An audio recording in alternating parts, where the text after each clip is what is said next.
Welcome to the Newsome MMA Betting Podcast, partnered with Concussion Pro 1, the world's first dedicated concussion supplement. I'm your host as always, Newsome, with my co-host John, and we're here to break down UFC 229 in Paradise, Nevada.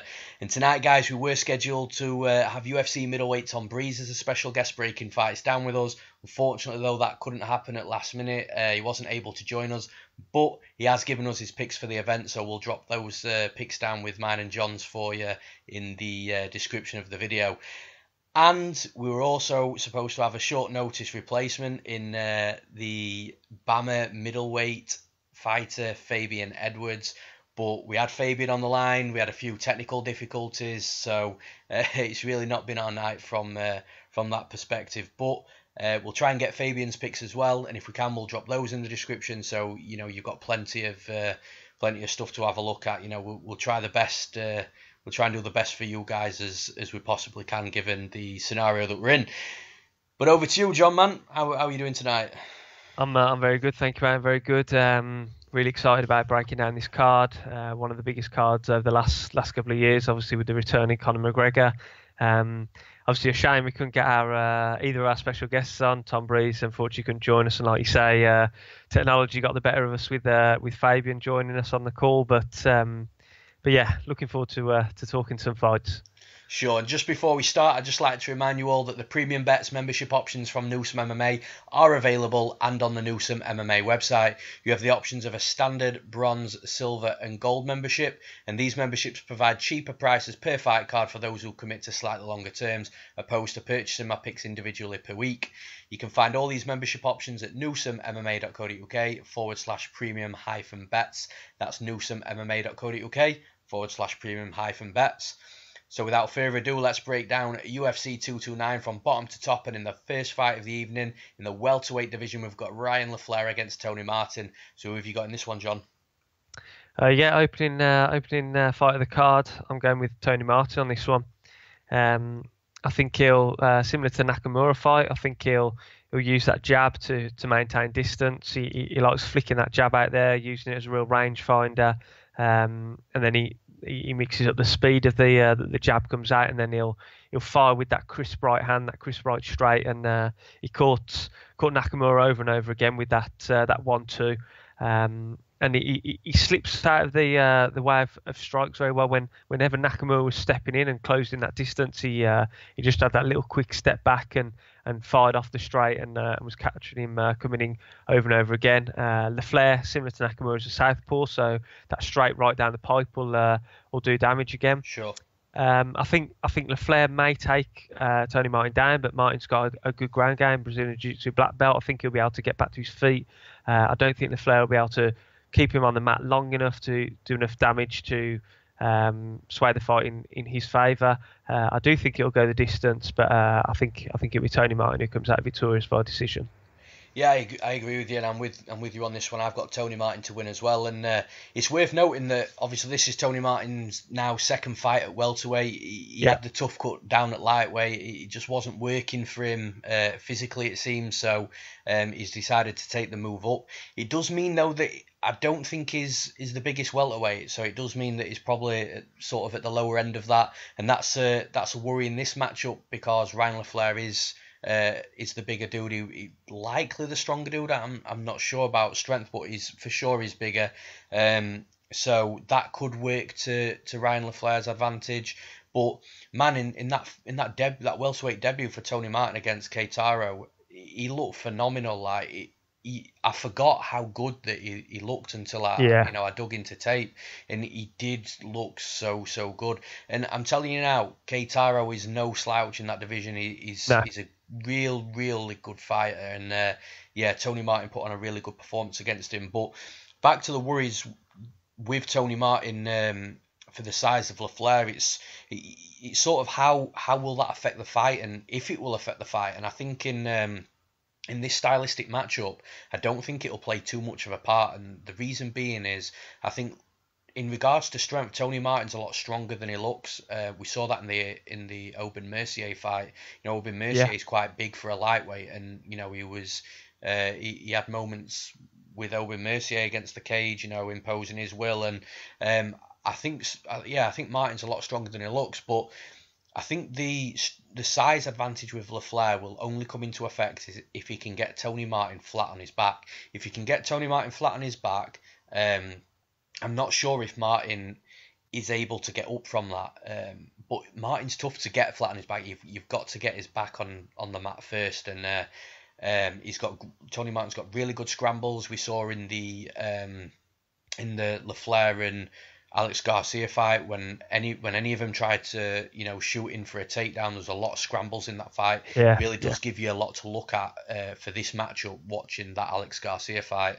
And Alex Garcia was actually getting the better of LaFlare in a lot of those scrambles, and it just begs the question, if that's Tony Martin in that position, a fighter that is actually really good at scrambling as a style, from a style perspective, I think Tony Martin's going to have a lot of success as the fight's going down to the mat. He does like to lock a Kimura up, maybe not so much to actually finish and complete the Kimura and submit his opponent, or take his shoulder off, but more just to hit like sweeps and reverses, and, while he's going down, and just to use it to better his own position.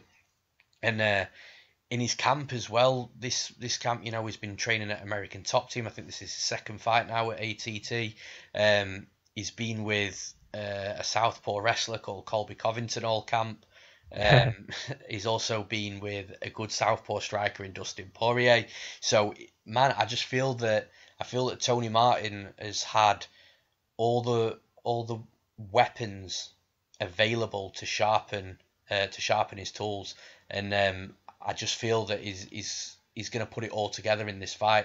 As long as LaFlare doesn't flatten him on his back, like I've already said, I think it's a very winnable fight for Tony Martin. Now, in regards to a method of victory, I think it is most likely going to go to a decision. If anyone's going to finish, though, it probably is going to be Tony Martin. I think if Tony Martin gets LaFlare's back like he did with OAM and manages to spend a lot of time on his back, has time to work, I think he could submit LaFlare, but ultimately I'm going Tony Martin to beat Ryan LaFlare via decision. And then in the next fight of the night, we've got the battle of the two wrestlers. We've got Gray Maynard versus Nick Lentz. So who have you got in this one, John? I'm going with Nick Lentz in this one. Both fantastic wrestlers. Both got a fantastic wrestling background. D1 wrestlers.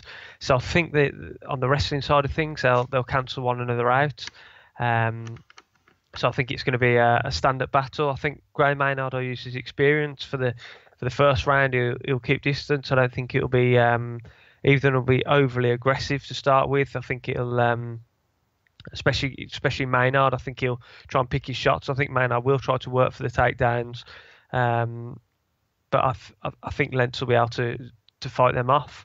And I think second round, maybe third, I think Nick Lentz will put his hands on Gray Maynard and connect on the chin. And I just think those wars that Maynard's had in the past, the knockout defeats to Ross Pearson, Nate Diaz, TJ Grant, those wars with Frankie Edgar, and at 39 years old, I just think his chin's a little depleted now, and I think Lentz will put the lights out.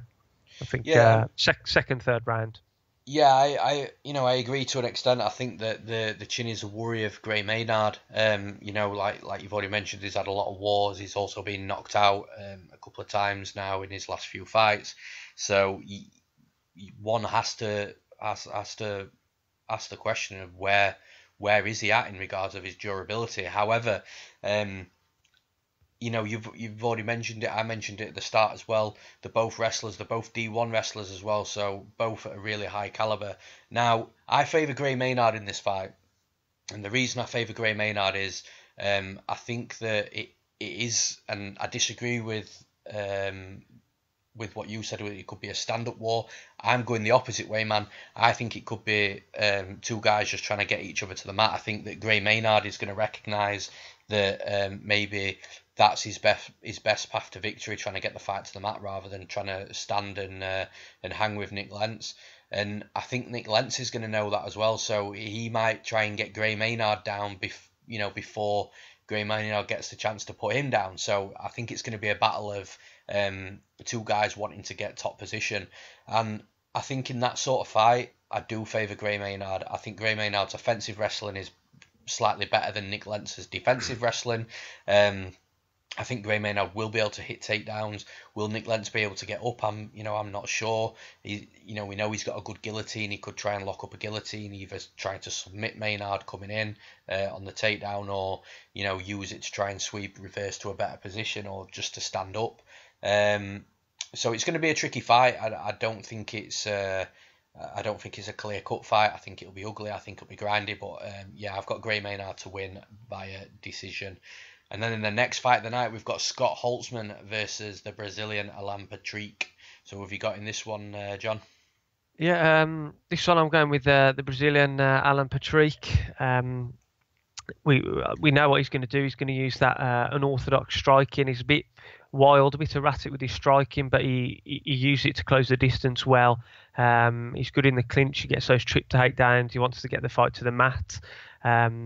My only worry about Patrick is, especially when he's in opponent's guard, that he leaves himself vulnerable to the, especially the armbar. I think both Damir Hadzovic in his last fight and Stevie Ray in the fight before that both threw up submissions and came close to getting the submission locked on. But I think that's his only shortcoming.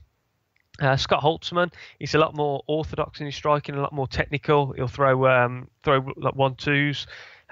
Again, he'll look for takedowns, but he can be susceptible to takedowns himself. He scrambles well, so I think both these fighters, if they get the other one down, I think they'll be able to scramble. I think they'll get back to their feet. But ultimately, I think Patrick does enough. I think he takes Holtzman down more often throughout the fight. I think he'll be able to hold him down longer when they do go down to the mat.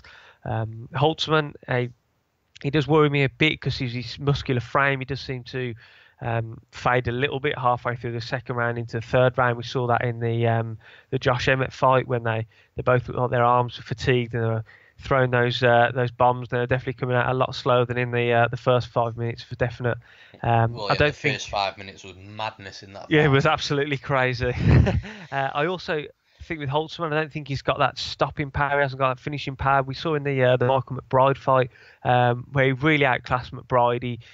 He landed heavy leg kicks. He landed some absolute clean shots on McBride's jaw, and either McBride's got a granite chin or maybe Holtzman just doesn't possess that one punch knockout power. I don't think he'll be able to finish Patrick. So I'm going with Alan Patrick. I think he'll go the distance again this one. I'm going Patrick with the decision win. Yeah, I agree with you here. And anybody that knows me well knows that I love Alan Patrick. He's a fighter that I've won so much money off in the past, and he's just got that. He's got that style of fighting that is just awesome to bet on because it's reliable, it's dominant, it depletes the cardio of his opponents when he's imposing his will, and that's all the type of fighter that that's the exact type of fighter that you want your money on. Now in this fight in particular, I think that the line's really wide. Alan Patrick's minus 250 I think right now. That line looks to be getting worse, and in actual fact I think that he's had some favourable matchups in the UFC, and what I mean by that is not easy matchups, but fighters that are susceptible to being able to close the distance on, fighters that are susceptible to be taken down, and fighters that aren't necessarily known for the stand-up game as well. And I don't mean any disrespect to those fighters that he's beaten, but styles make fights, and I think that Patrick's had a lot of really good stylistic matchups in the UFC. But this fight, I think, is going to be his toughest fight today in Scott Holtzman, because the type of fighter that can beat Patrick, aside from someone that's really good at, got a really good submission game off the back, because that ultimately is the exact style that would beat Patrick. But aside from that, the type of fighter to beat someone like Patrick is a fighter with a good get-up game, decent cardio. I know that Holtzman slows down. I agree with you, but Holtzman doesn't slow down to a point where he can't fight. Holtzman slows down to his lowest point, but he can still move forward. He can still put the pressure on and put pace on and throw strikes. A fighter that doesn't really slow down too much.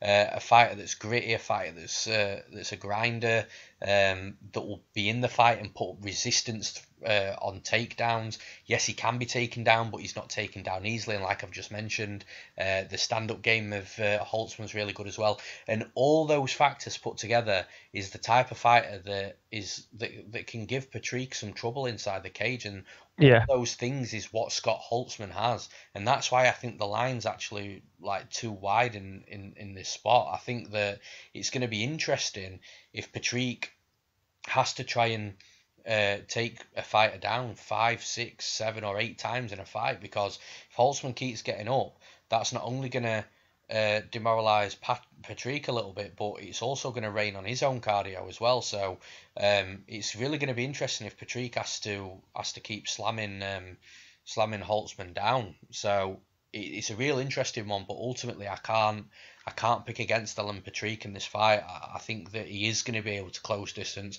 I think the takedowns will come. I think Holtzman will slow down before Patrick slows down, and that's key in this fight, because if Patrick slows down before Holtzman, I'm telling you now, Patrick doesn't win this fight. Holtzman wins this fight.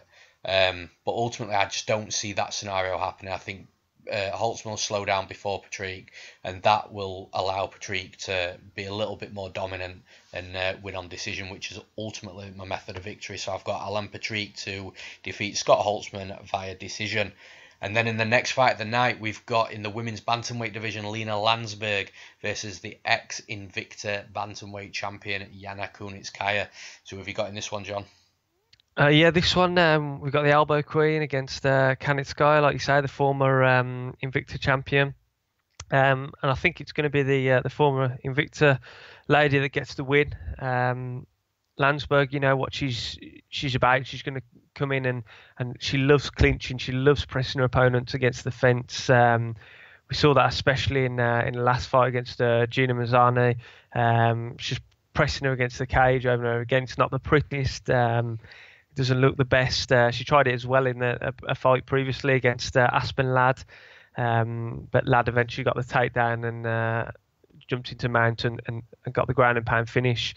But yeah, Kunitskaya, she's a very good kickboxer. She's got fantastic striking. And watching those fights back with Tonya Evinger, who's a fantastic wrestler, she threw up the submissions. She's dangerous off her back. People just think she's a striker, but she's got submissions off her back. She nearly finished Evinger in that second fight against her as well with the guillotine early on. And although she did eventually lose that second fight by a rear naked choke, she held her own in some of the grappling battles, especially when she was pressed against the cage. She denied some of the takedowns. She managed to switch position a few times. So I think Evinger's a better wrestler and is better in the clinch than Lansberg is. So I think Kunitskaya will be able to break when they do get in that position, and then I think she'll just be the better striker. She'll outstrike her on her way to a decision victory. Yeah, I agree with you, and I also agree with the fact I don't think it's going to be a very pretty fight either. We've got two women here. I think one's on the tail end of her career, whereas the other one, is I wouldn't say a young prospect, but definitely entering a prime. So Lina Lansberg at 36 now against Kunitskaya at 28. It's almost can Lansberg really pull out a performance, a real top performance to be a good young fighter in Kunitskaya, and I'm not sure she can. Like you've already mentioned, Lina Lansberg loves the clinch game. She loves pressing her fighters, her opponents against the cage, and really just watching the clock tick while grinding, so the clock ticks by, ultimately scoring points, winning rounds, and that's primarily what she likes doing in a nutshell. And Kunitskaya is from the fights I've seen, he fights in quite a similar way. She does like to close the distance, get body to body, chest to chest, and clinch up, and really again just a similar style to Lansberg. I just think that Kunitskaya is a better version of Lansberg, a younger version, a slightly stronger version, and I just think that wherever this fight go, I think if it stays at range, Kunitskaya is the better striker. I think primarily the fight might take place with a lot of clinching, dirty boxing sort of thing, and I feel that Kunitskaya is better in that area. And if it hits the mat, I think Kunitskaya is the better wrestler, and especially if she gets on top, or even like you mentioned, if for whatever reason she ends up on bottom, you know, she can throw submissions up. I just think she's the better fighter wherever this fight goes. Yeah. I'm not sure whether she finishes or not though. Lansberg is tough. We saw that with the Lucy Pudilova fight.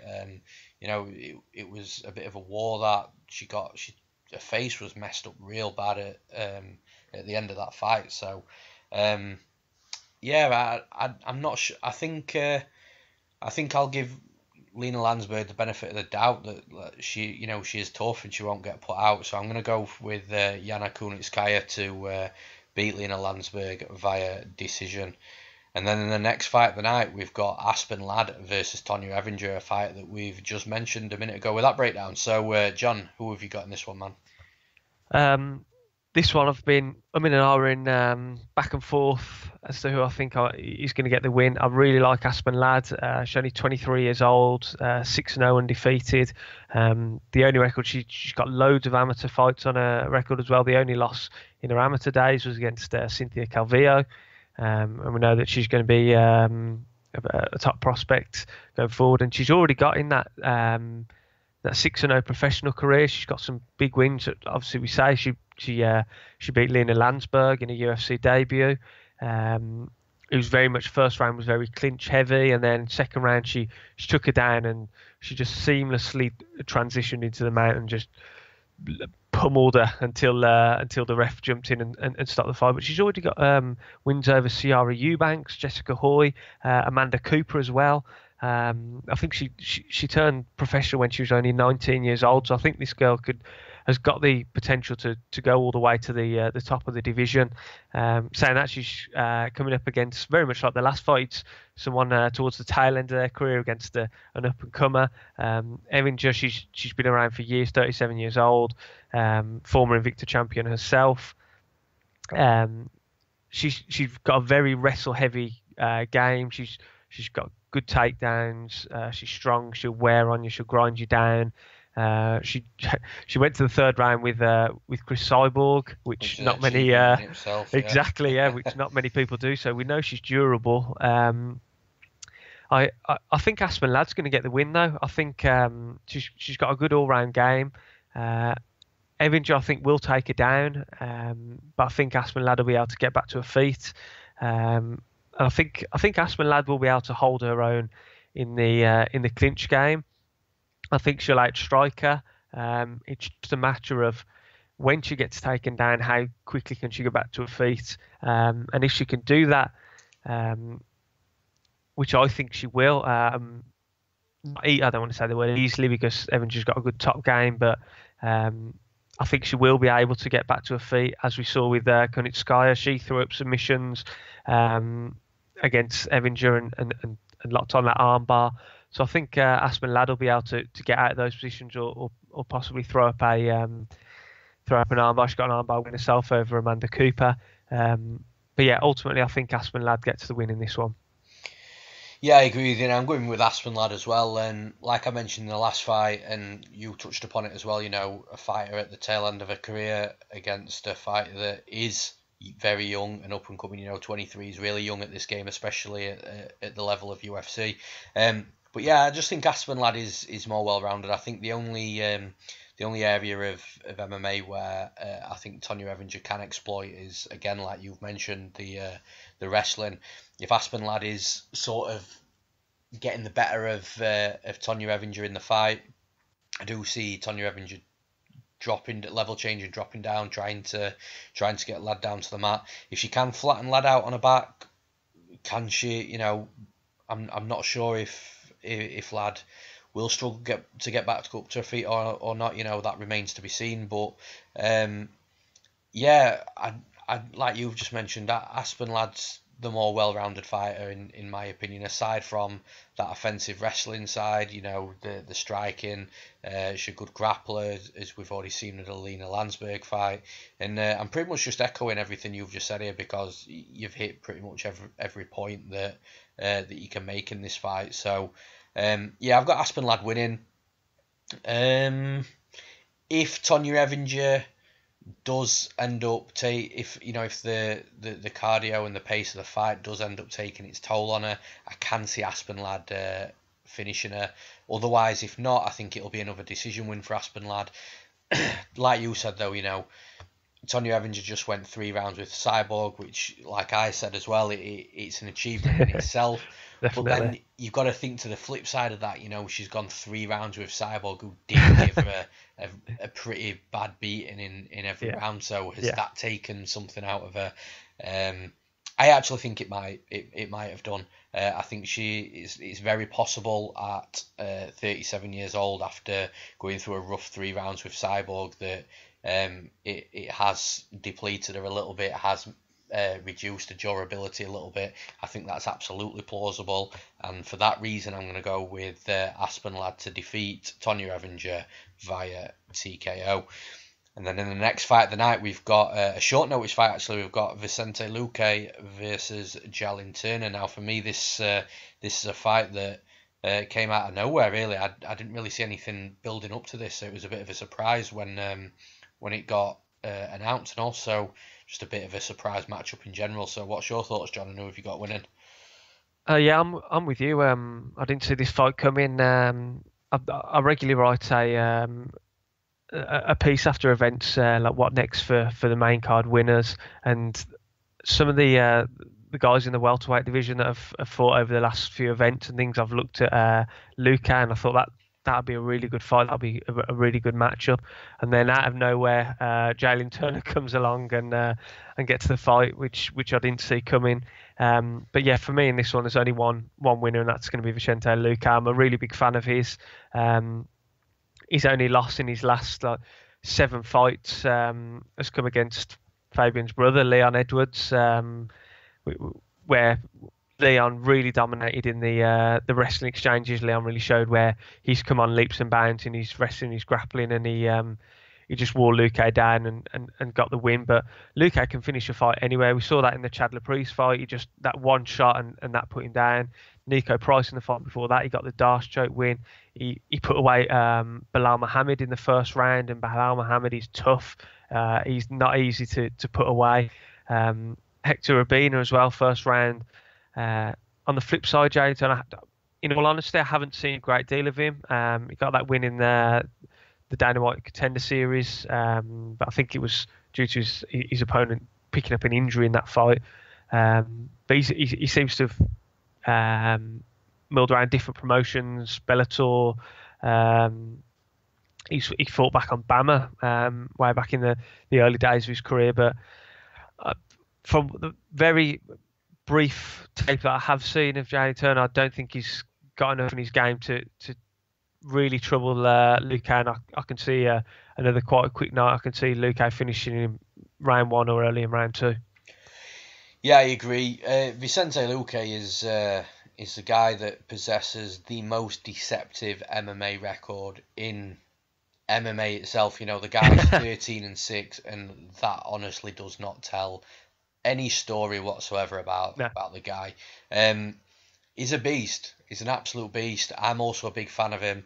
I just love everything about his game. He's got power. That short left hook just generates so much torque. Put Laprice away. It puts most people away, man. It's like when you watch it, we'll talk about the Laprice knockout, because when you watch it, you think, and you watch a replay of it, and then it slows down, and you're watching the slow-mo replay, and you just think to yourself, how has Laprice gone down with that? Like, it doesn't look like it's packed anything in it yet. It's knocking guys out cold. So one can only imagine how much torque is in that short, sharp left hook, and it's crazy. And you know what? This is a guy that was never originally a striker. This is a grappler turned striker. Vicente Luque has a legit Brazilian Jiu-Jitsu game. He's got awesome submissions. He's dominant on the mat, on the back, on his off his back, on top side. The guy's got it all. I genuinely think that he is a legit contender in the UFC for sure. And the fight's really surprising, and it's one that I mean, all fair credit to Jalin Turner. You know, he's got a big fight and on the big stage, on the big card, but it's almost, I don't know, man. I just feel that I can't help but feel a little disappointed that Vicente Luque hasn't got a top 15 or a top 10 guy to really make this fight super exciting. Because, and again, no disrespect to Turner, and like you said, I just think it's gonna be a very short night. Turner, he looks to me like he's more of a striker than a grappler, so maybe he's got that going for him. The fact that if he's not needing to get to the mat to win the fight, because that would be an absolute nightmare for him, because Luque, like I've already mentioned, is so good on the mat. So maybe he can stand up and maybe he can catch Vicente Luque or something. Maybe it's another Alex Hernandez against Beneil Dariush fight where everyone's... You can never rule anyone out completely. Absolutely, man. He might come in here and absolutely starch Luque on the big stage and shock the world. I just personally don't see it though. I hold Luque in that high of a regard. I think he's gonna be one for the future that's pushing up there. Maybe close, like top 10, maybe even top 5. You know, I think so. Yeah, I think he's got enough. He's got enough tools in his locker to definitely challenge for top 10 and like you say, I think top 5 eventually. Yeah, and I know that's a big shout at this stage in his career, but like I say, he's a very, very exciting dude for sure. So yeah, just to cut this one short, I think that Luque is gonna catch him on the feet, and then I think he's gonna have a bit of a choice. I said the same last week with the Marias and Ben Saunders fight, although that didn't really go exactly how I predicted it. But I think Luque is going to drop him, and I think he's going to have a choice of whether to finish him via strikes or submit him. Luque does seem to like to jump on the submission, so I'm going to go Vicente Luque to defeat Jalin Turner via submission. And then in the next fight of the night, and for me, probably the best matchup on the card, aside from obviously the main event, we've got Sergio Pettis versus Jussier Formiga. Like I say, man, this is some matchmaking. So who have you got in this one, John? Yeah, you've summed it up perfectly. This one again is a real tough one to pick. Formiga, we know where he's most dangerous, and that's on the mat. If he can get his opponent down, he can transition well and work those chokes. He's got his last 2 wins come by a rear naked choke against Ben Nguyen and Ulka Sasaki. He holds good wins over Dustin Ortiz, Wilson Hayes, Zach McCoskey. The times that we see Formiga struggle is when he can't take his opponent down, and they're the only fights that he's lost in his career. Ray Borg, Henry Cejudo, Joseph Benavidez, John Dodson, Ian McCall, all excellent wrestlers themselves, who've managed to keep Formiga off them. Pettis, we all know he's a fantastic striker. He's similar to his brother. He's got an array of kicks. He's quick. He moves in and out well. But what we really saw in the last fight against Joseph Benavidez, is that improved wrestling game. And that's sometimes been his weakness. He gets taken down, pressured too easily. Again, similar to Anthony Pettis, they've always really struggled against the wrestlers. Joseph Benavidez, he very close fight, but he did show definite improvement in his wrestling game. Is Joseph Benavidez a better wrestler than Formiga? I'd say yes, or at least they're definitely on a par. So if Pettis comes out the way that he did against Benavidez, and he can keep the fight standing, or at least he can get back up. If Formiga takes him down, he can get back up quite quickly. I think Sergio Pettis takes this one. I'm going the other way for this fight. And initially, I was, again, like I said, with the LaFlare and Martin fight, I was really high on Pettis. Now, I agree with a lot of the points you've made. Formiga tends to lose to the guys that are also really great grapplers and wrestlers. And Sergio Pettis in his last fight against Benavidez, he did show improved wrestling defense. Now, I think what's different in this fight, and it's also a huge question mark on the fight as well, that I don't believe anybody will be able to answer because there's no proof or disproof out there. And that's the fact that Formiga doesn't use your standard wrestling approach. So he won't shoot in for the singles and the doubles like like a D1 wrestler or American wrestler would. What Formiga does is he closes the distance to get chest to chest, double underhooks, trips. I believe he's also got a black belt in judo. I could be absolutely making that up right now. No, I'm not. He has. I've just checked. Yeah, he's got a black belt in judo, so he's got really good trips. He's got really good throws, and that's the type of takedown that he looks for. So where Pettis has been improving his wrestling and defense and his takedown defense, that's great. But here he's facing a different type of takedown artist, a fighter that's going to try and get the fight to the mat in a different way. And I think Formiga's going to be able to get him down a couple of times in this fight. And if on one of those times Formiga happens to have a minute, 60 seconds, or maybe a minute and a half to work on the mat, I think he's going to submit him. We saw how easily Brandon Moreno took the back of Pettis in that first round, and he spent pretty much all round on his back. I'm telling you right now, if that is Formiga on Sergio Pettis' back for that amount of time, that round doesn't, that clock doesn't hit 5 minutes on that round, because Formiga will have him out of there. Formiga is a different beast on the ground. His submission game and his grappling is so good. And on the feet, I think that Formiga can hang as well. I don't think he's better than Pettis on the feet at all. And on the flip side of this, if Formiga can't get Pettis down, Formiga will lose the fight. I'm 99% sure about that. Because if it's a striking battle, Pettis will just win all day, every day. I've got question marks on Pettis's grappling when he's being taken down. Yes, he showed quick stand-up against Joe Benavidez, but then you can't ignore the success that Brandon Moreno had when he got Pettis down to the mat. Like I say, especially in that round one, and you have to focus on something like this for this fight, because, like I said, if that was Formiga in Brandon Moreno's position, he'd have submitted him, no doubt. The fight's close. Like I've already said, the matchmaking is excellent for this one, because it is literally as close as if Formiga gets one or two takedowns in this fight over the space of a couple of rounds, he'll either submit him or spend enough time in dominant positions on the mat to win a decision. But if he doesn't get the fight down, he loses the fight. So this is how close the fight actually is. So I've got Formiga winning. I think he's going to get the submission as well. I do think that I do think he gets a couple of takedowns. He might not settle in straight away on the mat for the first takedown. He might need the second, but I think at least on one takedown of Formiga's, he will have enough time to work on the mat, and I think when he has that time, he'll submit Sergio Pettis. So I've got Jussier Formiga to defeat Sergio Pettis via submission.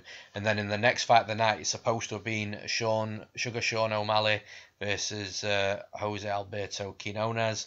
Unfortunately, today we had the news of O'Malley potentially he's got potential USADA violation. USADA were going to actually keep that quiet due to the new rules that they've set out, that they'll not release anything publicly until the dispute's been cleared, or it's come to some sort of settlement.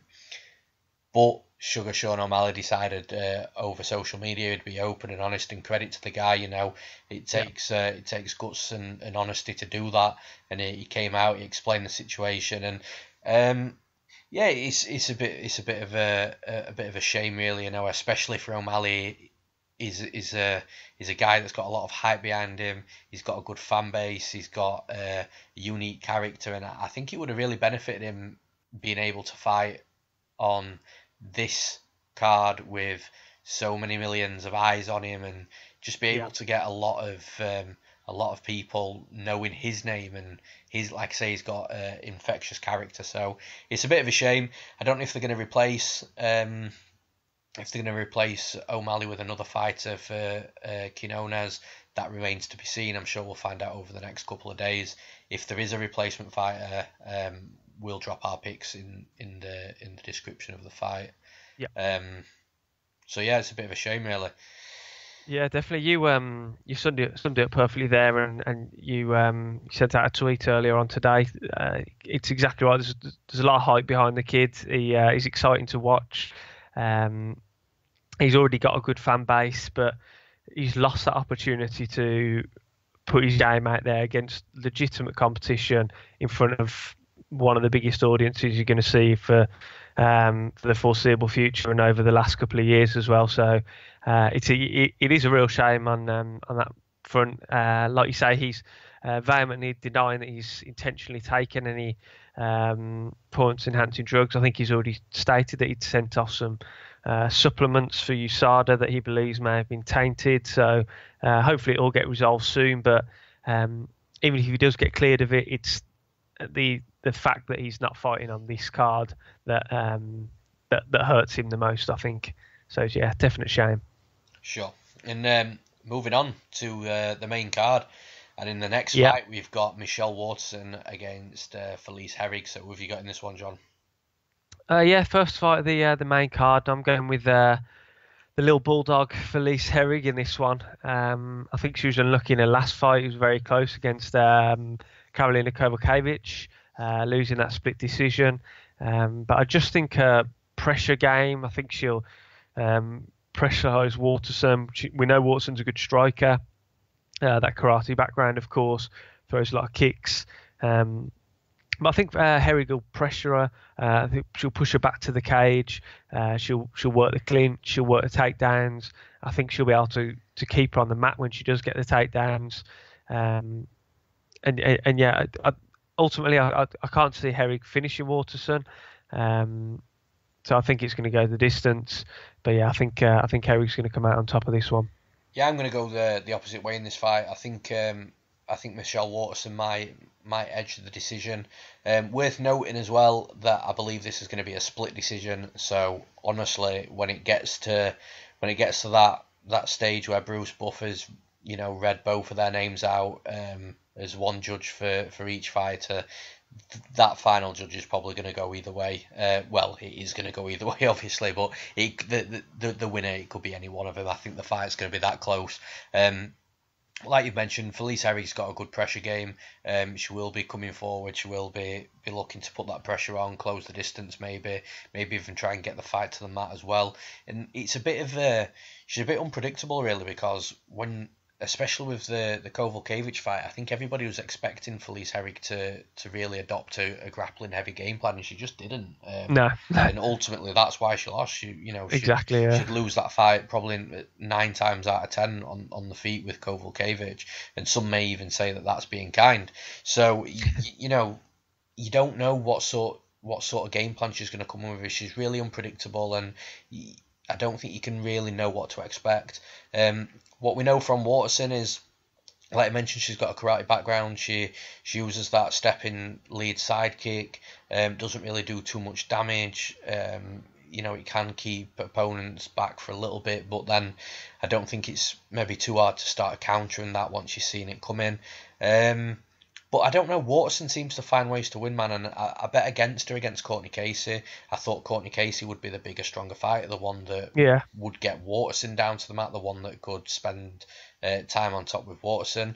You could argue the same thing for Herrig. She's going to be the thicker, stronger fighter in there. You could say the same things about her, but actually it was Waterson that was taking Casey down and spending time on top. She didn't really do a lot on top. My opinion, she should have lost that decision as well, because the judges should have been scoring the takedown attempts from Casey, opposed to Waterson just being just having to defend takedowns. That's all she really did. But if she gets into that position with Herrig won't. I don't think will be throwing takedowns up like Courtney Casey did, and I think Waterson could enjoy a bit of top time on Herrig. So for that reason, I'm going to go with Michelle Waterson. Like I say, I think it's going to be a split decision. I think it's going to be ultimately come down to if she can spend a little bit of time on top of Herrig. If she can't, then who knows? The fight will probably be even closer than I think it's going to be anyway. But for the sake of for the podcast, for the pick, I've got Michelle Waterson to defeat Felice Herrig via decision. And then in the next fight of the night, we've got the big boys up at heavyweight. We've got Derek the Black Beast Lewis against Alexander Drago Volkov. So who have you got in this one, John? Firstly, let's just hope, fingers crossed, that this fight involving Derek Lewis is more exciting than the last fight involving Derek Lewis against Francis Ngannou. I don't know if you watched that back as part of your tape, but I couldn't bring myself to do it. I didn't. But yeah, I'm going with Russian. I'm going with Alexander Volkov in this one. Ultimately, I think he'll just outwork Derek Lewis. Derek Lewis is very good when he can keep the fight at his pace, which is not a particularly fast pace. He's got those massive heavy hands, and he's got good kicks as well. For a big guy, he throws that body kick out well. But ultimately, I think Volkov, with his height and reach advantage, I think he'll be a lot more active. I think he'll use that long range jabs, 1-2s, the straight kick. He's looked very good so far in his UFC career. 4 fights, 4 wins, beating Tim Johnson, Roy Nelson, Stefan Struve, and most recently Fabrizio Verdum, albeit it's probably not the best for Fabrizio Verdum in 2018, given his age and his time catching up with him. But I thought he looked good in that. I thought his wrestling and off his back, he looked a lot better as well. Derek Lewis, we've seen him in fights not really turn up until later on. The Jamil Abdul-Rakim fight immediately springs to mind. First 3 rounds, he didn't look very good at all, but then came out with those big heavy hands of his and got the finish in the 4th round. Got the finish against Travis Brown as well. But ultimately, I think Volkov can stay active enough on the outside and tire out Derek Lewis. I'm worried about Lewis's gas tank, and I think if Volkov really puts pressure on him, just working the outside, just constantly making him work, constantly making him move, I think Volkov will eventually wear Lewis down and get the win. Yeah, I like Volkov as well. I think he can win this fight in a couple of ways. So I think that he can stay on the outside. I think this ultimately will be his game plan. So I think he can stay on the outside. He can throw that jab out. We've seen that when Derek Lewis is getting hit a little bit, he can slow down and start moving backwards. So I think Volkov can definitely stop any sort of maybe bull rush attempts. I know that Lewis doesn't really rush forward too much, but if he did it, I think that Volkov can keep his distance with that jab. And I think one of the biggest weapons in this fight for Volkov is the teep kick to the body, using the toes, really digging the toes into the body. And we saw Travis Brown have a lot of success in that fight with Derek Lewis. He visibly hurt Derek Lewis. Derek Lewis was at the point where he was wincing as the body kicks were coming in, as those toes were being dug into his midriff. And I just think that, well, for a start, Brown should have finished that fight. I don't know why he stopped kicking and he went in to close the distance. I'm not sure the thought process behind that, but I don't think Volkov will make that mistake. And I actually think Volkov can use that to an even further advantage as well. I think that if he does start to hurt Lewis to the body, when Lewis drops his hands, I think that kick can come up to the head or even start working the legs as well, and just getting Lewis guessing, are these kicks going to come low, medium or high? Yeah. So I think that's an option for him as well. Now the other path to victory for Volkov for me and one that would actually be quite smart in a sense, but he's got to do it smartly, and that's closing the distance and actually putting Derek Lewis on his back. Now, some people think, oh, well, that's not Volkov's game. He might, why would he want to do that? Well, if you actually look back to the Tim Johnson fight, he was when he closed distance with Tim Johnson, he was occasionally looking to reap Tim Johnson's leg to put him on the mat. And this is a D1 wrestler. I'm sure Johnson's D1, but this is a D1 wrestler in Tim Johnson that he was trying to put on his back and trying to wrestle him to the mat. So I've got a funny feeling that could be another path to victory, but he's got to be careful closing that distance, because if there's any space in between the tie up and the entering the distance of the clinch game, that's where Derek Lewis is extremely dangerous. And we saw in the Volkov fight that he did with Tim Johnson, that he did get tagged coming in. He got hit with an uppercut from hell. I don't even know how that didn't knock him out. To me, that shows that Volkov's got a really good chin and a really good recovery rate as well, because he just recovered instantly, and like I say, it was thunderous, man. And but yeah, if Volkov's wanting to tie up and use his ground game, he's got to be really careful in that position. But to me, looking, and I'll keep mentioning the Tim Johnson fight, I just think that the real Tim Johnson and Lewis have got really similar styles. Volkov did want to tie up quite quickly, rather than messing about in the clinch. Now, Volkov's mentality in this fight, I feel that he knows that he can't lose the fight, because this heavyweight division is now stacking back up after, maybe a year of waiting for fighters to come through the ranks and things like that. I think it got a little bit empty, a little bit sparse. But now I think it's filling up nicely. There's a lot of fighters there in contention. There's fights that haven't been made yet that rumours of people are talking about. So obviously DC being the champion, people are talking about Brock Lesnar, people are talking about John Jones, people are talking about a rematch for Miocic. You've got Curtis Blades, which for me has got one of the biggest arguments for the next title shot. But then you can't really, if Volkov comes out here and beats Derek Lewis, you can't really argue against Volkov being in contention for a title shot. So for me, Volkov for Volkov himself, he has to win this fight. If he gets sloppy, if he gets lazy, if he makes a mistake and he gets knocked out by Derek Lewis, the chances are this guy is never gonna have a UFC title shot. And that's how big this fight is for Volkov. So that almost makes me think that he will recognise the danger of Lewis in regards to the power in his hands, and he might fight a very careful fight at a slow pace. But then I think that still favours Volkov, because he's going to have time to place his shots, to really think about what he wants to do. He's not going to be put under an intense or immense amount of pressure from Derek Lewis, because that's just not Derek Lewis's game. So I just feel there's a lot of upside to Volkov here. Now, the path to victory for Derek Lewis is, like we've already mentioned, in the clinch. If Volkov's coming to tie up, or if Volkov stupidly runs forward at him, catching him as he's coming in. Like I say, he is quite hittable when he comes in with his hands down. So that's a path to victory.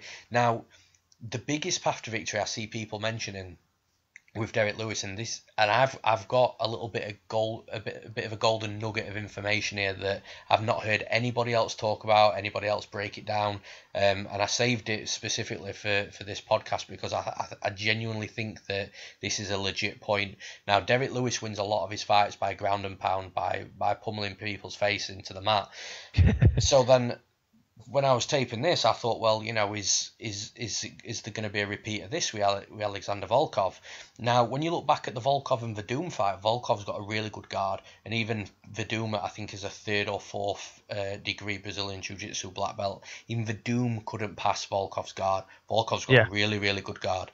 So, knowing that, what I did is I went through every single fight of Derek Lewis's where I know that he's ground and pounded his opponent to a TKO or KO finish. So I fast forwarded to that bit on all of the fights, and none of the fights were finished via ground and pound whilst Derek Lewis was in guard. Every single one, he'd passed guard. He was either in half guard or side control, or he'd got his opponents cradled somehow. And I just think that this path to victory for Derek Lewis with the ground and pound potentially his biggest path to victory, I actually don't think barely exists. Yeah.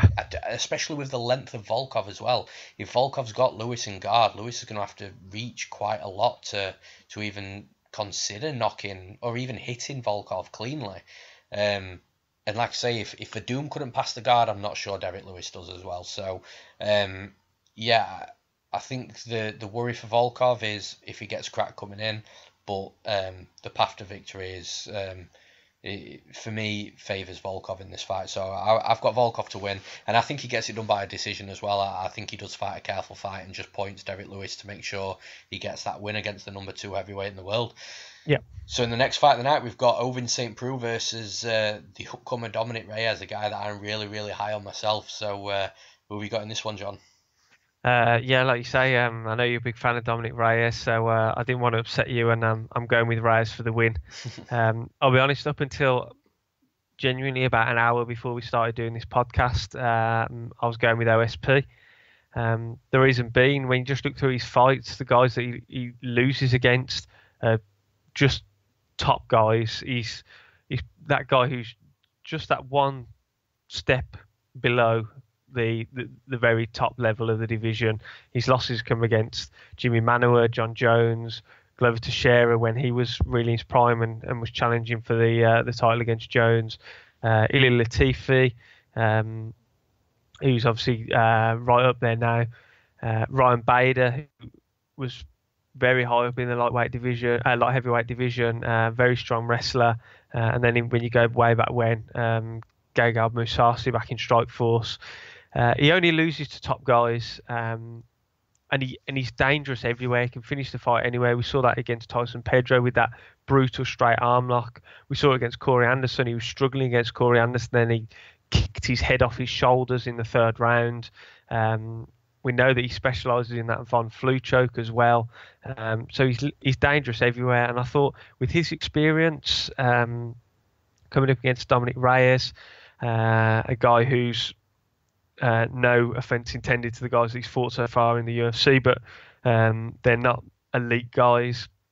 I thought that he'd have enough in his locker to see out the first round when Reyes is at his most dangerous, and then either work a takedown and work for a submission, or we haven't really seen much of Reyes outside of the first round, so we don't know, has he got a gas tank? He's gone to a decision once in his career, way back in 2015, but he wins his fights within 30 seconds, 40 seconds, a minute, 2 minutes, 3 minutes. He puts people out so quickly. I thought, well, is this guy going to have a gas tank? Is he going to be able to withstand the experience of Ovin St. Preux? The multitude of ways that Ovin St. Preux can win this fight, dangerous everywhere. But then I watched back his Dominic Reyes' 3 fights in the UFC so far, and I just can't look past that power in his hands. The Christensen and the Quinonez knockouts finishes were absolutely brutal, though. That left hand of his is devastating. He throws that powerful body kick, that powerful low kick, that inside leg kick.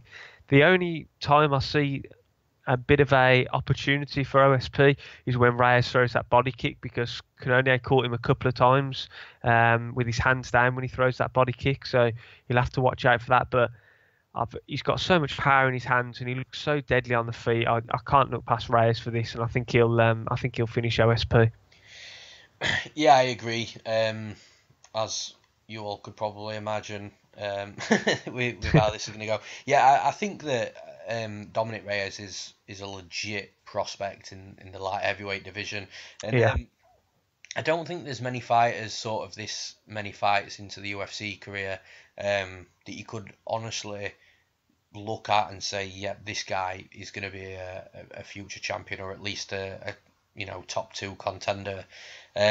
But Dominic Reyes is one of those guys, and it's gonna be fun watching the light heavyweight division in about sort of 18 to 24 months, because I've been saying this a while now. The 2 light heavyweights that are going to be running this division in that time span is Dominic Reyes and Alexander Rakic, and I genuinely believe that is going to be a title fight one day. All these podcasts are stored on YouTube. We'll be able to dig back through them if and when that time comes, but man, both of those fighters are so good, and they're both young, they're both improving, and it's scary to think at the level that they could be fighting in a couple of years' time. Yeah, for sure. This is a huge step up for Dominic Reyes, though. Make no mistake about it, man. Like you've said, OSP generally only loses to the top guys in the division. But even though Reyes isn't confirmed as one of the top guys in the division, we all know he's one of the top guys in the division. It's only a matter of time before he's got that nice rank number next to his name.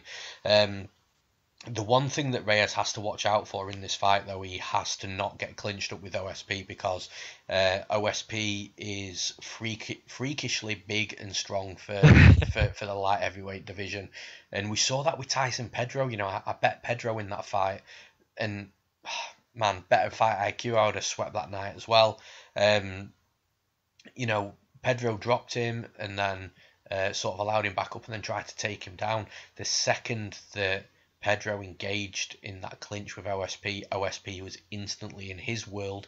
You saw it. Yeah. The guy probably still wasn't even 100% recovered by that point as well from being dropped.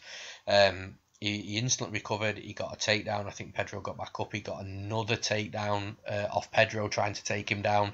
And then he just completely dominated him on the mat and submitted him. Now, although Reyes has got a decent grappling game as well, quite underrated. Again, another reason why I think is a huge prospect. No matter how good of a prospect you are, if you're not as if you're the weaker opponent in regards to your strength against someone like OSP, you're not going to win those grappling exchanges. You are going to get outworked, and that's a worry for Reyes. But to close that distance for OSP. To get into the clinch and get the fight to the mat, he's got to close the distance. And when he's closing the distance, that I'm telling you now, that left hand you mentioned from Reyes, it's like a sniper, and it'll come straight through the middle, straight through your guard, and it is going to crack OSP, because OSP's not going to want to stay at range. Why would he? You know, he's a bigger fighter. He's not as good as a striker. I don't think that he's going to be able to hit Reyes and knock him out before Reyes has found a shot on him. So I think OSP has to close that distance and impose his game in the strength in the clinch battles and try and get top time and try and submit Reyes. But like I say, when he's closing that distance, Reyes is going to find his chin. I can't, unless the clinch actually does happen, I can't see OSP winning this fight. I just don't. I think Reyes is going to... He's going to go out there. He's not going to shock the world. He's a -225 favourite for a reason against OSP. Yeah. I don't even think that line's too disrespectful either. I think he's going to go in there. He's going to crack OSP early in the first round. I think he's going to knock him out. He's going to further his hype train. He's going to put a nice rank number next to his name, and he's going to get a phenomenal fight in his next fight. And then hopefully along the lines, it will end up being Reyes and Rakic for a big light heavyweight fight. I really hope they don't match him before that, because that'll just be really disappointing for so many reasons. But yeah, I've got Dominic Reyes. I've got him by winning via knockout in round 1 against OSP. And then in the co-main event of the evening, we've got another awesome fight. We've got the returning El Kukui, Tony Ferguson against Anthony Showtime Pettis. So who have you got in this one, John? This is a great fight. We've got old crazy Tony's returning from that knee injury. He's absolutely nuts, but he transfers that craziness outside of the cage into the cage. His fights are usually ridiculously entertaining and wild. And he's taking on the former champion in Anthony Pettis. I really want to say Anthony Pettis is going to shock a lot of people here and get the win over Tony Ferguson, but I simply can't. So I'm going for Tony Ferguson to get the win in this one. But it's not out of the realms of possibility that Pettis can win. People are kind of saying it's a foregone conclusion. Tony Ferguson's on that ridiculous win streak, undefeated since 2012 when he lost to Michael Johnson. He's beaten some good guys on the way.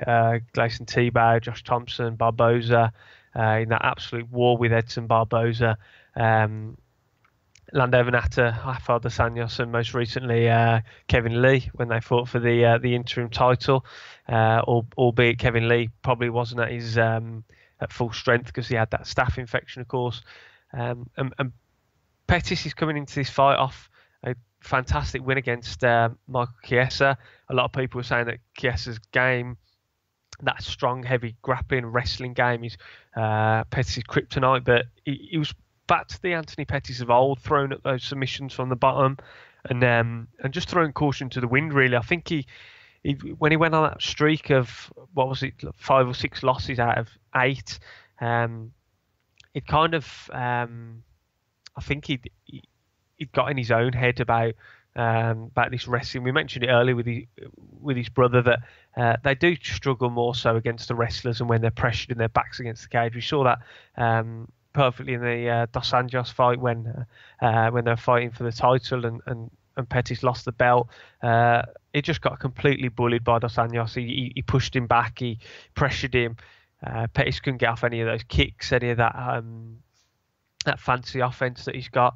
But yeah, I think in his last fight we saw against Chiesa that he's kind of pushed all those fights out of his mind and just going back to the Pettis of old, the one who's dangerous on the feet and dangerous from the bottom.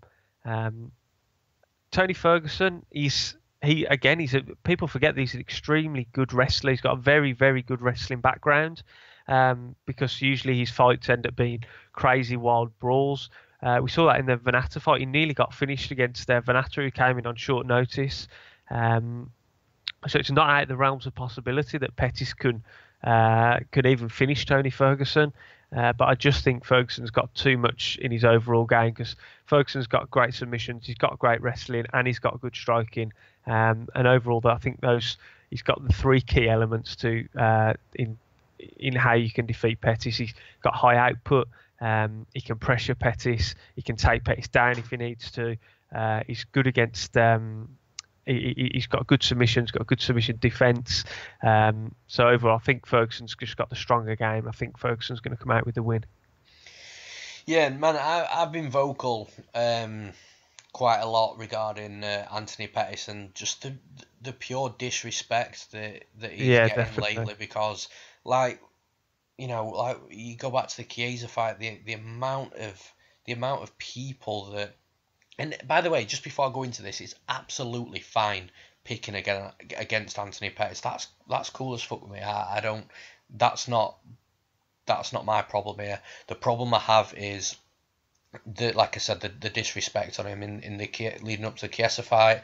How easy it was going to be for Chiesa. How it was such a mismatch. Yeah. How Anthony Pettis is done. He's not the same fighter. He's losing too many fights. His chin's gone. He can't defend takedowns. His striking's digressed over the years. So I'm telling you now, I heard so many things that were just completely and utterly just wrong. And you know, I was quite vocal about that before the Chiesa fight, and I actually picked Anthony Pettis to beat Chiesa. He submitted him. You know, I'll be the first to hold my hand up. I did not expect that. But like I say, there was a lot of disrespect on Chiesa, and when Pettis submitted Chiesa, I know Chiesa, you know, he struggled, you know, he missed weight and he struggled and stuff like that, but to actually submit the dude, I mean, if he went 3 rounds with Chiesa and beat him over 3 rounds, then absolutely, you know, you could put that down to like cardio and things like that, but he submitted the grappler, and I thought after that, right, okay, people are going to understand now that, you know, maybe Pettis isn't done and maybe they were wrong. And listen, I'm not always right about everything I claim, you know. It happens, you can make incorrect statements, it's fine, but I just thought, you know, right, maybe that's turned a corner for Anthony Pettis a little bit. And then this fight gets brought up, man, and with Tony Ferguson, I get Tony Ferguson's a world-class fighter, but again, just hearing really similar things, and it's almost like a complete carbon copy of what we were hearing with the Chiesa fight, just for slightly different reasons, because it's a different stylistic matchup. And I just feel a lot of these comments are wrong as well, but just not to the scale of Chiesa, because, like I've already mentioned, Ferguson's a world-class fighter. And onto this fight, Man, I am going to come out with it. I think Anthony Pettis is going to win the fight. I think Anthony Pettis is going to finish Tony Ferguson. I might get a lot of shit for it. There might be people dropping comments in this YouTube video and just basically telling me how wrong I am. But listen, I think this is a better stylistic fight for Anthony Pettis than what Chiesa was. Now, I've had a few discussions on Twitter about this, and people keep misinterpreting what I'm saying, and they keep on thinking that I'm saying that Chiesa's better than Ferguson. I'm not saying that at all. What I'm saying is the type of fighter that beats Anthony Pettis, and you've already mentioned it, is the type of fighter that applies pressure, the type of fighter that looks to get to the fight to the mat, the type of fighter that can defend submissions well in guard, because Anthony Pettis is so sick off his back, it's unbelievable. And that type of fighter was Chiesa perfectly. You know, he was bigger physically, taller, stronger, loved to be the aggressor, to press his opponent up to the cage, to clinch, to get him down to the mat, and you know, he's a great grappler. I know he got submitted, but you know, Chiesa is a good grappler. So that type of fighter is the type of fighter that beats Pettis. The type of fighter that Pettis likes to fight is a fighter that will stand on the feet, that will come forward, that will exchange, but not come forward so much that it suffocates Pettis, you know. Yeah. All this is Tony Ferguson. Tony Ferguson, yeah, he's got a wrestling background. That's great, but you know, we don't see it because he likes to stand and bang and uses elusive striking and movement and stuff like that. But this is a more favourable matchup for Pettis because, in my opinion, Pettis gets a stand-up fight that he needs, that he wants. I don't think he's going to have to worry about being clinched up or taken down. And for me, I just feel it really favours Pettis, and I still think Pettis is a world-class striker. And is he a better striker than Tony Ferguson? I think so.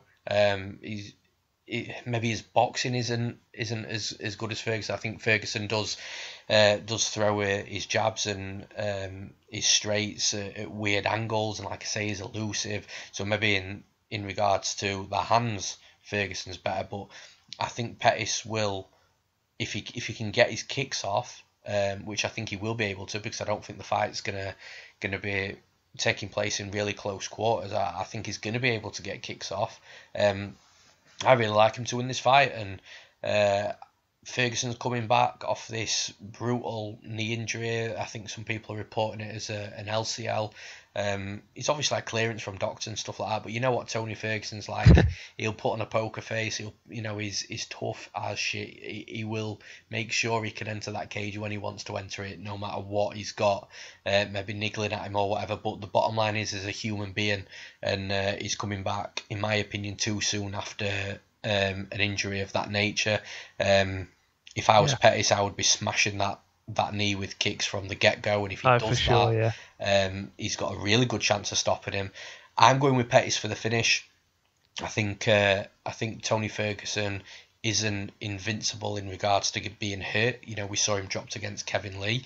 We saw him dropped in the Landover Natter fight. We saw him hurt in the Barbosa fight. So, you know, for as tough as Tony Ferguson is, he isn't invincible. He can be hurt, he can be dropped, and I think Pettis can do that. And just moving on quickly just to Pettis' ground game, the dude submitted Charles Oliveira, so you know Michael Chiesa, you know, that I've already mentioned. He submitted some real world class grapplers, and Tony Ferguson's a world class grappler. Can he be submitted? I think so. If Chiesa was and Charles Oliveira was, why can't Tony Ferguson be submitted as well? So I just, like I say, I don't think it's going to be a clear-cut fight. I just want to make that point right now. I'm not going to sit here and say, yeah, Pettis is going to run through Ferguson. It won't be him running through him. But I do think at some point of the fight, he will start to hurt Tony Ferguson if he can get his kicks off, which I believe he will. And yeah, I think he can finish Tony Ferguson. So I've got Anthony Pettis to defeat Tony Ferguson via TKO. And in the main event of the evening, man, this is the first time that I've been able to break down a Conor McGregor fight on a podcast. That's how long ago it was since Conor McGregor last fought. But luckily enough, I get the opportunity. I'm really looking forward to it. I've got goosebumps on the fight. It's going to be fucking huge. We've got Khabib Nurmagomedov against Conor McGregor. John, who have you got? Yeah, you've just summed it up perfectly. This is fucking huge. I'm so happy that we're, touch wood, finally going to see this fight happen. There's been talk for years of how will someone like Conor McGregor fare against someone with the outstanding wrestling of Khabib Nurmagomedov, and vice versa. How will Nurmagomedov face off against an absolutely elite striker like Conor McGregor is? And come Saturday night, early Sunday morning for us UK folk, we will hopefully find out. Yeah, initially when the fight was announced, I was all for Khabib getting the win in this one. I thought my initial reaction straight away was Khabib is going to do what Khabib does and take Conor McGregor down and maul him. We've seen that in so many of his fights to date. The Edson Barboza fight and the Michael Johnson fight are two fights that really stand out in that sense, because he just literally ran at Edson Barboza for pretty much the entirety of the fight, chasing him down, taking him down over and over again. Barboza couldn't use any of those kicks, that strong kicking game. He just didn't have the space to do it. Same with Michael Johnson. He took him down over and over again, pounded his face in on the mat. He was talking to him while he was beating him up, and then eventually locked on that Kimura and got the win. What we did see in that Michael Johnson fight was Khabib get hit. I know quite a lot of people have over-exaggerated how much Khabib was hurt by that punch, but you could tell that the Johnson punch, who's predominantly a wrestler himself, he's got good hands, but he's not known for his outstanding one-punch power the way McGregor is. Johnson did hurt him. He did slightly shake him, but not to the extent that some people are claiming. And then in his last fight against Ala Quinta, that very late notice opponent change, and he fought Ala Quinta. Again, a lot of people go on about that little spell, third, fourth, fifth round, where Khabib was not as successful in the takedowns, and he looked very ordinary on the feet. Was he just doing that because he knew that Ala Quinta wasn't going to finish him, and he just wanted to stand and show his stand-up game and get some round time in just standing? I don't know. Well, only Khabib and his team will know that. But ultimately, he got an absolute landslide victory on the scorecards, and picked up the win to take the lightweight title. I did notice against Quinta, of course, we've seen him in most of his fights that he comes in, he wants to charge at you, and he comes in very linear. He'll just follow you wherever you go. When you're backing up, he'll follow you, and that's what could and I think will be his downfall in this fight. His head movement isn't great. He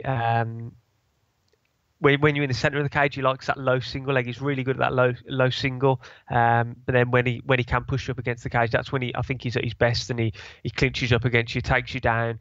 He'll hold that with his opposite wrist to his striking hand. He'll hold your opponent's wrist so you can't even block the shots, and then he'll just pummel you with ground and pound. But I think McGregor's got tools in his arsenal that can stop this. He's got that oblique kick, which I think he'll use over and over again. He's got that teep, and McGregor's teep's one of the best in the game for me, because he really digs those toes in. Yeah. Obviously, he has to be careful that he doesn't get the kick caught by Nurmagomedov, but we've seen that before in the Mendes fight, especially. He can stay on his feet. He's got great dexterity, so he can stay on his feet even when he does get that teep kick caught. Going on to Conor McGregor, the McGregor side of things, the key to victory for him is going to be his footwork and his movement. He can't afford to get in such closer range for Khabib to either push him against the cage or for him to dive in for that low single, which he loves. And McGregor's movement is one of the best in the game. He's elusive. He cuts serious angles. His movement is phenomenal, and obviously that's going to be his key to victory. his wrestling isn't as bad as people make out as well. He's got decent takedown defense. I mean, Alvarez is a very strong wrestler, and Alvarez couldn't even get close. He was just getting lit up on the feet that he couldn't even get close enough within wrestling range to even attempt to take down. And McGregor just absolutely pieced him up in that fight. Chad Mendes, we saw, of course. Mendes came in on short notice and had some success wrestling. He got McGregor down. McGregor will use those vicious elbows. I think he'll try and use those elbows again against Khabib. I think McGregor's wrestling's come on a lot since that Mendes fight. He's got some guys in his camp. He's brought in some guys, especially for this fight, of course, but he's also got some good jiu-jitsu guys. Got Dylan Dennis in there, who's helping him out. Obviously, he trains over there at SBG. Ultimately, I can see the first round. I can see McGregor lighting him up for the first half of the first round, but then I can see Khabib getting a takedown, and I can see him keeping him down for probably the remainder of the round. And then when they come out in the second round, it's then that I can just see McGregor catching him with one of those powerful left hands while Khabib's rushing in, and I think McGregor is going to put him away in round 2. Saying all that, it can quite easily go the opposite way, and I wouldn't be at all surprised. I'm not saying McGregor is going to absolutely dominate his fight and it's a guarantee he's going to finish Khabib, because I can quite easily see the other side, the flip of the coin, and Nurmagomedov doing what we think Nurmagomedov will do and just taking him down and mauling him, and either doing that for the duration of the 5 rounds or just wearing McGregor down, that he eventually gets a late finish, round 4 or 5 maybe with ground and pound or submission. But that wouldn't surprise me in the slightest. But my hunch, and it's not a very big hunch, it's very, very fine margins, is I think McGregor is going to catch him coming in, and so I'm going for McGregor round 2. Cool. And yeah, I mean, there's, you know, like you've just said, there's just so much you can say on this fight, and but I actually think it's a lot simpler than what people think in regards to a breakdown. And you know, let's start with Habib. Is the Dagestani-born Russian. Everybody knows that these are my guys. You love those guys. I love these guys. He's the master, though, man. He's the one that is just the king. He's the sure. best. Is the best Russian MMA fighter in the world. 26-0 in professional mixed martial arts is ridiculous. But honestly, I see both sides of this, and like you've just said, I think that it's almost as close to a 50-50 fight as pre-fight as you can get. I think whoever so, yeah. wins this fight, though, is going to make it look so easy. It's going to be ridiculous that everyone, you know, whoever's on that winning side is going to be like, oh yeah, you know, that was easy. I told you that would happen, sort of thing. Both sides are ready for that, and both sides are going to have an argument for it, because, like I say, I think we're either going to get Habib that's going to come out and just dominate McGregor, wrestle him, take him down, grapple him. The guy's got some of the trickiest, sneakiest grappling techniques you will ever see. If you're really interested in grappling, I am. I watch all these back, and I watch them in slow-mo and just watch the things that they do. If that's something that really interests you, go and watch Habib's fights. Go and watch what he does whilst he's transitioning from one position to another. What he's doing with his opponent's wrists to get him to fall one way, or lean heavier one way, or trap their arm, and so they're just at a disadvantage. The guy does some unbelievable stuff on the mat. It's really amazing to watch. And then the other side of it is, you know, McGregor, like you've already mentioned, his movement, his angles, his just unorthodox nature inside the cage. It's again so tricky on the feet, and it is really special to watch. And I almost think that Habib and his team, aka, cannot fully prepare themselves for Conor McGregor, because Conor McGregor offers such an elusive, unorthodox style. I don't see anybody in AKA or even the world being able to replicate McGregor's style exactly. So for that reason, I don't think Habib can be fully prepared for Conor McGregor. On the other side of it, I don't think Conor McGregor can be fully prepared for Habib. He can get all the wrestling coaches into his gym that he wants. Yeah. He's not going to find a guy that's better at MMA wrestling inside his gym that can have enough time to work with McGregor to get him prepared for what Habib brings to the table. It is impossible. So both sides, for me, can't really prepare for each other fully, which means when they meet inside the cage, whoever makes those biggest in-fight adjustment, in-cage adjustments is going to win the fight. And for me, that's why I think the fight is quite 50-50 going into it, because who knows? Like, is McGregor going to be able to see that takedown coming in from Habib? Will he notice a pattern of how Habib's moving before he looks to close the distance or level change? And then on the flip side of it, will Habib be patient on the outside? Will he just hang in there just enough to start figuring out McGregor's movement and start looking at timing and seeing little spots where that's a really good opportunity to actually jump in and close the distance with minimal danger? It's honestly, it's going to almost be like a chess match until one fighter takes control, really gets a read on the other one, starts making those in-cage adjustments, and really starts imposing their game and their will. And at that point, that's when we'll see the beginning of the end. From a pick point of view, I am going to go with Habib. I'm going to go with my Dagestani-born Russian. I think that he is patient. He has to be patient. I think he does have to see where McGregor goes with his movement and look for any potential opportunities that he can go in safely. He's got to have watched that Aldo fight back of, Aldo. That's a good example of going in not recklessly. Aldo landed a good shot on McGregor in that fight as well, but just going in at the wrong time, going in before he'd figured McGregor's movement out, before he'd really worked him out. And again, not necessarily rushing, just not being patient enough. McGregor's a special fighter.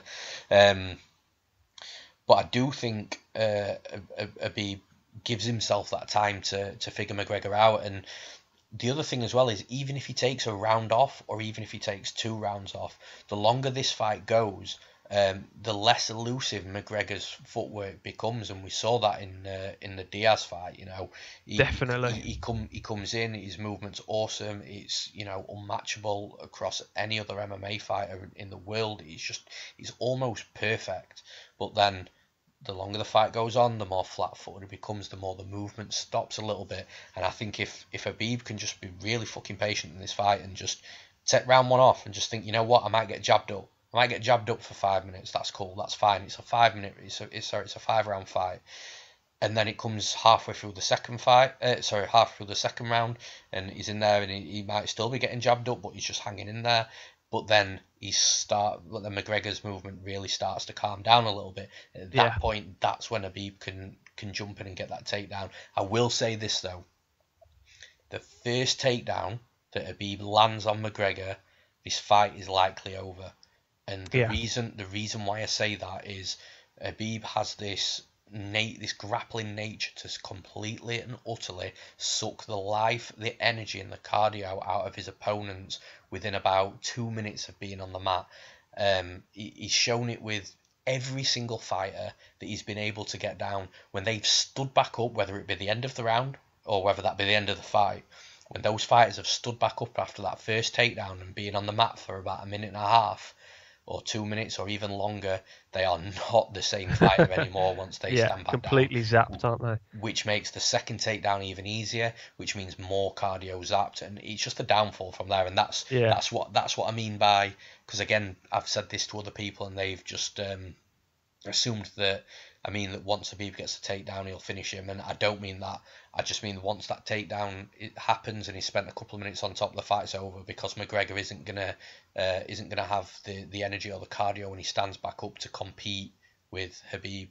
So for me, McGregor has to do his work early. He has to be the one that doesn't let Habib have time off. He doesn't let Habib try and figure him out. He's got to be the one that comes out, doesn't give Habib time to think, doesn't give Habib any space, and really tries to put him out. And I think I've done my best in this breakdown to sort of touch upon both sides. Like I say, I'm really unsure myself. This isn't a confident pick. I'm going with Habib just because I think that his style is more dominating, and I think that it's more dominating over a longer period of 5 rounds than what McGregor's is. So I'm going with Habib to finish Conor McGregor via a very late TKO. I think you summed it up perfectly. Really, that it's such a close fight. It's raised thing going into the fight to raise a thing as to which side of the argument you're on, either McGregor or Khabib. But when the winner is announced, it's going to be a dominant win. So it's a really strange situation where you've got 2 fighters and it's so close going into the fight, but no matter which one wins, their respective style will be a domination. Either McGregor's going to put him to sleep, or Nurmagomedov's going to maul him. That's why I said it's sort of like 50-50, man, because they both can't prepare for each other fully. They can't. They're both so unique that they can't get somebody else in to match each other's styles. So when they meet in the cage, they ain't going to be prepared for each other. They're both going to have to make some serious adjustments in there. But that's why these two are the 2 best in the world at lightweight, because they're the ones that are that great professionals that can make those in-cage adjustments. It's just whose is better. And like I say, it's a fight I'm so stoked for. It's either going to be early McGregor or late Habib. I don't see it going to a decision unless Habib is dominant, but he wants to really punish McGregor without punishing him too much that he puts him out. He touched upon that in an interview that I saw today, that he really wants to humble him, and that just makes me think that he might have opportunities to put him out late in the fight, but he won't. He might maybe let him back up to take him back down. You know what I mean?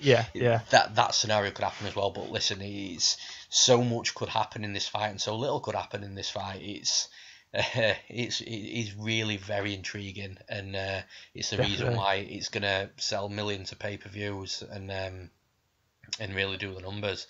Yeah, you hit the nail on the head when I think if it goes outside of 2 rounds, I think Khabib's the winner. I can't see it going into the 3rd, 4th, and 5th round and McGregor coming out with a win. I just don't see how that's possible. McGregor has to get it done within 2 rounds for me. Otherwise, at some point, like you say, even whether if Khabib can't get him down for the first round or just chooses not to, he chooses to stay at that gas tank and just figure out McGregor's movement and let McGregor wear himself down a bit. As soon as Khabib gets that takedown, like you say, he just zaps the life out of people. So whether that be early on in the fight and it's just a domination from the start, or whether he gives it a round or 2 just to figure things out, doesn't want to rush in and walk onto that left hand. But like you say, I think if it goes outside of 2 rounds and we get into the 3rd, 4th and 5th round, it's got Khabib written all over it. For sure. And guys, that's all she wrote for the fight breakdowns. So for the bets this week for UFC 229, don't forget to check out the premium bets from Newsome MMA and the membership options available too. There is a max bet for this fight card, so a 5 units bet on a particular fight. So really confident in that one, and never hesitate to contact me if you've got any questions or inquiries. Now for the extremely quick Newsome MMA 2-minute plug. First of all, I'd like to talk about Concussion Pro 1, who are partnering Newsome MMA. Concussion Pro 1 is the world's first dedicated concussion supplement supporting brain health and performance. This product is honestly groundbreaking. There isn't another supplement on the market like it. The unique formula that makes up Concussion Pro 1 has been developed and created by some of the world's most decorated sports scientists to help protect and support the brain and its performance. Approved by the UK Mixed Martial Arts Federation, Concussion Pro 1 provides some amazing support to the brain. It increases mental performance, faster recovery from injury, reduced inflammation post-impact, improved neural protection, and just much more. With professional athletes such as Alexander Rakic, Mark Diakazis, Scott Askham, and now Jose Shorty Torres using Concussion Pro 1, you can already see how vital this product is, not only for MMA but for all combat sports. You can find out more information by clicking on any of the banners on the Newsome MMA website or go to concussionpro1.com. Secondly, Please check out the sponsor of Newsome MMA, which is CBD Life UK. I'm a great case study for CBD. In the MMA gambling world, people often talk about sweats and nerves as they're watching their fight that they've bet on fight. These feelings are absolutely real, and because of this, I do vape CBD to help relax me on fight night. If I'm honest, I didn't think it would make much of a difference, but it really does, and I would honestly recommend it to anybody, especially MMA gamblers. You can access the offers from my sponsorship by clicking on any of the banners on the Newsome MMA website, and you can also get 15% off your first order by using promo code Newsome MMA. So, John, your turn. You're up, man. Plug anything. Over to me. I don't even need 2 minutes. Check me out, guys, on Twitter at MMA and me. I'm always on there. I'm always down to talk anything MMA, whether it be getting fight news out to you guys, posting my latest work. Or just talking about anything MMA related going on in the world at the minute. So yeah, hit me up on Twitter at MMAme. You can also find a lot of my work over on Fight Post. So you hit them up on Facebook just by searching Fight Post, or on the website www.fightpost.co.uk, and also check out MMA UK, where I also post some of my work. Again, they're available on Facebook, Twitter, or wearemma.co.uk. So yeah, hit me up, guys. And that's it from us, guys. It's an amazing fight card on Saturday night with UFC 229. Don't forget, though, there's KSW 45 just before that event, so you've got a full night of fights from, if you're from the UK, that's 6 p.m. till 6 a.m. So you've got 12 hours of fights, man. Enjoy it all. Have a good time. Thank you, and goodbye. Enjoy, guys.